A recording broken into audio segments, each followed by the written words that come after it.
You know what I've got? I've got The Need. The Need for Road and Track presents The Need for Speed. All the way from 1994, it's the first Need for Speed video game. And you know what more driving games need? More people in your face yelling at you. On the road and in your face. What a drive. What a driver. Yeah! What? I don't know who this is, but they have the exact same haircut I had in 1994. Start, man. You are bound for glory with your foot to the floor, baby. Woo! Cut! Do it again with more enthusiasm. While this game has terrible menus and some truly awkward yet lovable cutscenes that are worth playing the game just to enjoy. You got the nerve to push the envelope, man. Got some skill. That's what it takes. Road and Track presents The Need for Speed is a solid racing game, ahead of its time in 1994.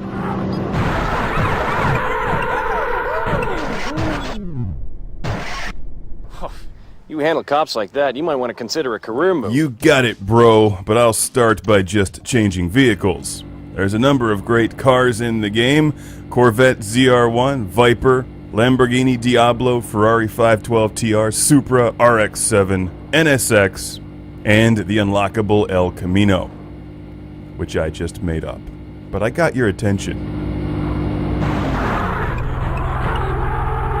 You should get extra points every time you crash into a custom van. That son of a bitch just passed me!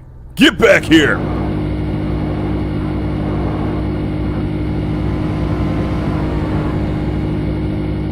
It's hard to remember back in '94 that most driving games were an arcade style like Outrun. This one was going for more of a realistic driving style and succeeds for the era.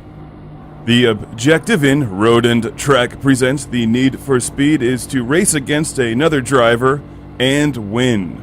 On lengthy road courses, the game feels a lot like Test Drive 2 The Duel, which was also an awesome game. So if you enjoyed that one, you might really dig this one. Speed.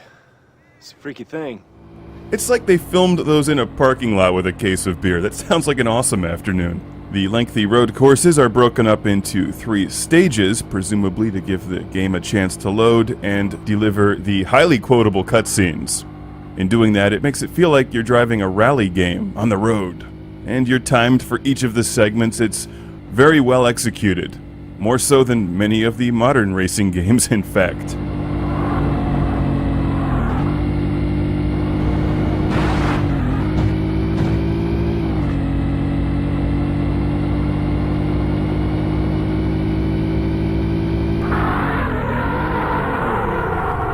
Okay, all right, so you've done this before. Well, what do you want, a hero biscuit? Sure, if you have any. I'll have one of those beers behind you to wash it down with. Much of Road and Track presents The Need for Speed is about loving cars, in addition to replicating the interior cockpits and handling of each of the vehicles, as well as sound. The Need for Speed also has some erotic car porn videos to enjoy.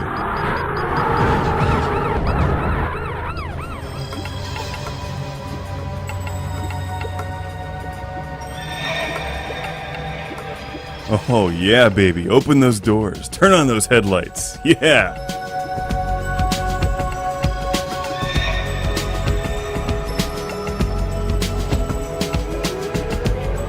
It gets even better because the music changes for each vehicle.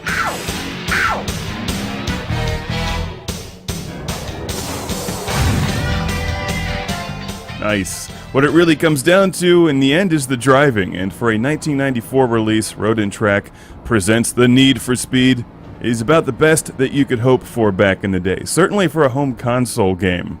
The 3DO continues to impress me with smooth gameplay and well above average sound quality for the day.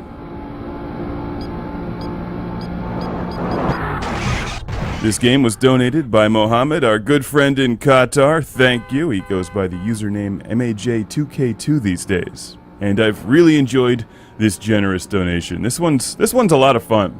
And the 3DO was several years ahead of its time.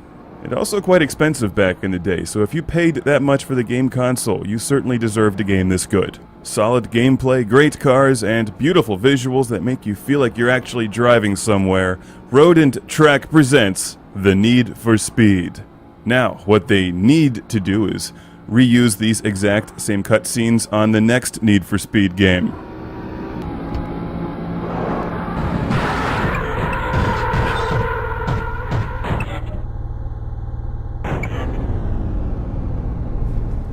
I'm a bit bitter, but hey, I'll live.